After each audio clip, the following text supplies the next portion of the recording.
사무엘상은 특별히 사무엘상 1장부터 7장까지 사무엘 제사장 사무엘에 대한 이야기 말씀입니다. 사사기, 룻기 말씀에 이어서 사사이자 제사장 역할을 했던 엘리와 이스라엘의 마지막 사사이며 통치자이며 제사장이었던 사무엘과 그리고 그 이후 다윗 왕에 대한 말씀입니다. 어제 말씀과 같이 가나안에 이스라엘이 입성하여 각 지파별로 지파들이 땅을 분배받아 가나안 땅에 정착하지만 이방 족속들이 이스라엘을 계속해서 침략 공격하게 되죠. 사무엘상 1장 1절입니다. 에브라임 산지 라마다임 소빔에 에브라임 사람 엘가나라는 사람이 있었으니. 아멘. 에브라임 산지 에브라임 지파 사람 엘가나 가문의 이야기가 사무엘상 1장 1절로부터 시작되고 있습니다. 엘가나라는 이름의 뜻이 하나님은 얻으셨다, 하나님은 소유하셨다라는 뜻입니다. 엘가나의 가정, 엘가나의 가문, 가정의 모습을 아주 잘 설명하는 이름 뜻이에요. 이 가문은 당시 라마다임 소임에 굉장히 유력한 부유한 집안이었습니다. 뼈대가 있는 집안이었어요. 두 아내 한나와 브닌나를 엘가나는 얻었습니다. 이 가정사를 통해 우리는 다음과 같은 영적 교훈을 얻을 수가 있습니다. 엘가나의 모습, 특별히 그의 아내인 한나를 통해 이스라엘의 영적 상태를 나타내주고 있는 것이죠. 영적으로 불임하고 있는 상태. 브닌나, 즉 적국의 괴로움을 받아 가나안에 들어간 상황임에도 불구하고 방황하고 있는 이스라엘의 모습을 한나의 모습을 통해서 그리고 가족들을 통해서 알게 될 수 있는 것입니다. 엘리의 질책에도 통회하고 기도 통곡하며 부르짖어 서원하고 있는 한나의 모습, 그 모습을 하나님께 매달렸던 한나를 보며 귀한 신앙의 열매를 볼 수가 있는 것입니다. 불임이며 고통 중에 있는 한나의 기도가 결국 응답을 받게 되죠. 사무엘상 1장 19절에 보니까 여호와께서 그를 생각하신지라. 아멘. 이렇게 말씀에서 기록되고 있어요. 생각하신지라, 이것을 히브리 원어로 보면 자카르라는 말입니다. 이 자카르라는 히브리 원어를 다른 말로 해석하면 기억하다, 망각하고 잊어버렸던 것을 떠올렸다, 아주 오랫동안 까마득하게 놓치고 있었던 사실을 생각해내다. 우리가 잠깐 까먹는 그 정도의 수준이 아니라 이 하나님께서 기억하셨다라는 것은 아주 오래된 것을 기억해내셨다라는 아주 귀중한 단어가 됩니다. 무엇이 여호와께서 한나를 생각하게 기억하게 하셨습니까? 통회하는 기도, 통곡하는 심정을 그 통하는 기도가 하나님이 한나를 생각하게 하셨다라는 것입니다. 그로 인해 한나가 얻은 그 귀중한 아들 사무엘, 그 이름의 뜻이 무엇입니까? 말씀해 보니까 내가 여호와를 그의 아들을 구하였다라는 것입니다. 간구했다라는 것입니다. 통회하며 기도했다라는 것이죠. 이러한 엄청난 간절함이 영적으로 불임 상태에 있었던, 방황하고 있었던 이스라엘의 혼돈과 무질서를 바로잡게 된 시초가 되었다, 핵심 원동력이 되었다라는 것입니다. 그런 점에서 영적으로 불임 상태에 있는 우리 대한민국과 대한민국의 수많은 교회들, 수많은 위기의 가정과 개인들은 이러한 모습과 비슷해 보입니다. 브닌나의 공격이 있지만 그 공격에 굴하지 않고, 엘리의 질책이 있지만 기죽지 않고서 내가 비록 오늘 영적으로 불임 상태이지만 하나님께 대한민국을, 또 대한민국의 교회를, 가정과 개인, 부모와 자녀를 간절히 구하겠습니다, 하나님께 구하겠습니다라는 즉 사무엘을 사무엘하겠습니다라는 영적 고백이 오늘 우리에게 필요한 거예요. 그러한 고백이 우리에게 있다면 저와 우리 모두는 사무엘상 1장 19절에 여호와의 그 응답, 생각하신지라, 자카르의 은혜가 있게 되는 것입니다. 이와 반대로 즉 자기 상황과 처지가 영적 불임인 상태를 알았던 한나와 달리 그 하나님께서 자기를 떠나고 까마득하게 멀리 계신다라는 것을 몰랐던 사람들이 오늘 말씀에 누구입니까? 어제 말씀에 등장했던 엘리 제사장과 그리고 엘리의 그 두 아들 홈니와 비느하스 그 사람들입니다. 그들은 자기네 신분이 제사장, 사사, 즉 최고 권력과 화려한 위치에 있기 때문에 하나님과 가깝게 있다라고 착각하고 오해했던 사람들이에요. 얼마나 또 여호와 하나님께 아나무인이었던지 사무엘상 2장 12절에 보니까 여호와를 알지 못하더라. 제사장인데 여호와를 알지 못하더라라는 이러한 망령된 말을 하고 있는 것입니다. 자신들의 지위를 오남용하면서 마치 자기들이 하나님 행세를 하며 제사에 드렸던 드리는 고기를 마음대로 넣었다 뺐다 하는 거죠. 17절에 보니까 여호와의 제사를 심지어 멸시하였더라라고 말씀합니다. 다른 말로 하나님을 멸시했더라 뿐만 아니라 22절에 오늘 말씀 보니까 회막문 수종드는 여인들에게 아주 파렴치한 악행을 저지르게 됩니다. 25절에 엘리가 아들들에게 말하고 있지요. 사람이 여호와께 범죄하면 누가 그를 위하여 간구하겠느냐.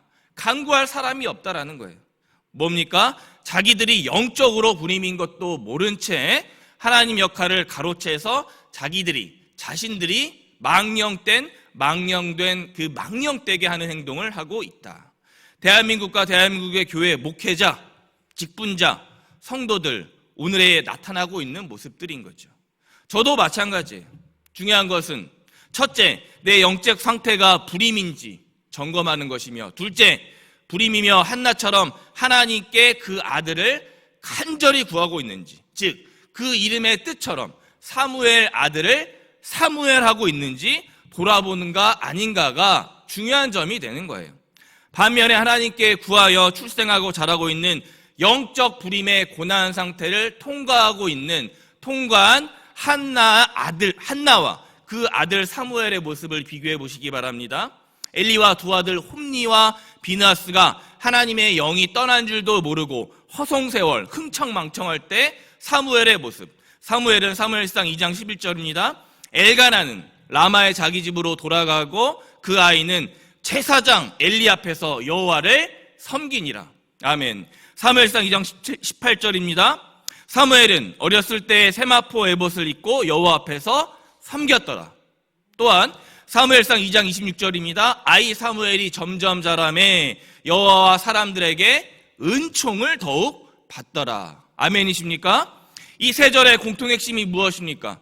여호와 하나님 앞에 섬기며 일평생 어릴 때부터 동행했다라는 거예요. 철저하게 어려서부터 자기의 이름의 뜻처럼 하나님을 구했다. 또한 사무엘의 이름의 다른 뜻이 무엇입니까? 샴, 히브리어로 이름, 엘, 하나님, 즉 하나님의 이름을 부르며 하나님 말씀에 합당한 인생으로 어려서부터 철저하게 양육이 되었다라는 거예요. 하나님의 말씀이 흐릿해져만 가는 시대를 우리가 살아가고 있는 것 같지만 한나가 간절히 하나님께 구했을 때, 즉 사무엘 했을 때 비로소 그 이스라엘은 영적 불임이 해결됨은 물론 자신의 불임도 하나님께서 기억하시고 돌보시고 자카르하심으로 이스라엘의 마지막 사사이자 제사장 사무엘로 양육되게 되는 사건이 오늘 발생하고 있는 것입니다. 마찬가지로 대한민국과 대한민국의 교회들 영적 불임의 상태라면 오늘도 늦지 않은 것이죠. 혹시 우리 가정과 나 개인이 영적 불임 상태라면 늦지 않았다라는 거예요. 무엇입니까? 여호와 앞에 한나처럼 그 심정을 통하고 여호와께 그를 구한다면 오늘 내 앞에 닥친 불임은 난임은 다시 임신과 출산으로 변화될 수 있다라는 것입니다. 결국에 하나님을 구하지 않았던 그로 말미암아 하나님께서 자카르하지 않으셨던, 기억하지 않으셨던 엘리와 두 아들, 사악한 아들의 결론이 무엇입니까?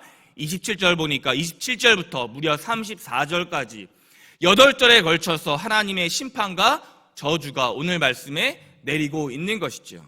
자기를 하나님화시키고 영적으로 타락하고 영적 불임 상태에 있는 두 아들과 그 두 아들을 훈육하지 질책하지 못했던 엘리 아버지 제사장, 그 가문에 멸문지하의 화가 내리고 있게 됩니다. 왜입니까? 우리 여호와 하나님은 30절 말씀에 이렇게 말씀하시기 때문입니다.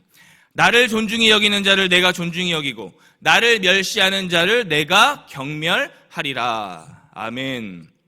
한마디로 나 여호와 하나님께 구하지 않은 사무엘하지 않는 인생들에게 하시는 말씀입니다. 나를 구하는 자를, 즉 사무엘하는 자를 기억할 것이며 나를 떠나는 자를, 사무엘하지 않는 자를 경멸할 것이다 라는 말씀이에요. 따라서 우리는 특별히 우리 영적 제사장, 여기 계신 부모님, 조모님들께서는 첫째로 한나와 같은 구하는 기도, 통회하는 심정을 가지고 자녀와 후손을 위해 절대적으로 매일매일 간구하는 인생을 살아가셔야 하는 거예요. 또한 둘째로 자녀들을 영적으로 하나님 앞에 은총을 받는 사무엘과 같은 자녀로 양육하기 위해 샴, 이름, 엘, 하나님, 즉 하나님의 이름, 하나님의 말씀 앞에 나와 우리들의 자녀들을 정위치시켜야 하는 것입니다. 말씀을 뵙습니다.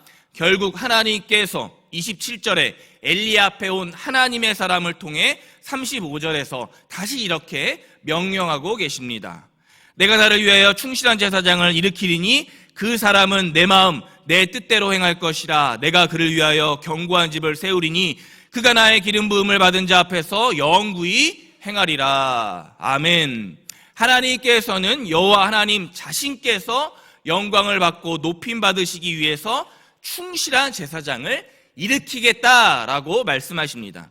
엘리와 두 아들들이 했던 자신들을 자기 만족, 자기 유익, 자기 출세를 위해 제사장을 했던 것이 아니라 하나님께서는 하나님 당신 그분 자신을 위하여 제사장을 세우겠다라는 것이에요. 여기 계신 모든 분들 가정에서 또 여러 모임에서 제사장 역할을 맡고 계시다면 기억하시기 바랍니다. 제사장의 역할은 하나님을 높이고 하나님의 영광을 위해서 영적 무지와 불임에 빠져있는 이스라엘과 대한민국 교회들과 나 우리 가정을 위해 사무엘, 하나님께 간절히 구하는 자가 영적 제사장이 되는 거예요. 우리들 모두가 제사장이라면 또한 우리 자녀들은 샴, 이름, 엘, 하나님, 즉 하나님의 이름과 말씀 앞으로 절대적으로 인도가 되어야 하는 것입니다. 왜입니까? 사무엘상 1장부터 사무엘하 마지막 24장까지 사무엘서 55장 전체의 주제는 이스라엘의 진짜 주인은, 이스라엘의 진짜 왕은 누구인가? 바로 여호와 하나님이시다라는 것을 55장 전체 통틀어서 말씀하고 있기 때문입니다. 제사장은 엘리와 두 아들과 같아서는 안 되며 사무엘과 같은 제사장으로 살아가야 합니다. 그렇게 우리 자신과 우리 다음 세대 자녀들 모두가 사무엘과 같은 사람으로 살아가기를, 양육되어지기를 이 시간 모인 법한의 모든 성도님들 되시길 주님의 이름으로 간절히 이 아침 축원합니다. 아멘. 아이 사무엘이 점점 자라매 여호와와 사람들에게 은총을 더욱 받더라. 아멘. 주님, 금요일 아침 생명의 말씀으로 우리들의 심령을 일깨우시니 감사합니다. 사무엘상 2장 사무엘의 이름과 같이 먼저는 하나님을 구하는 사람이 되게 하시며 동시에 하나님의 이름 앞에 우리 자녀들이 정위치할 수 있도록 영적 불임에 있는 대한민국과 교회, 우리 가정과 사업장에 사무엘과 같은 영적 제사장이 내가 먼저 되게 하여 주옵소서. 우리를 죄에서 구원하신 예수 그리스도의 이름 부르며 간절히 기도드렸습니다. 아멘.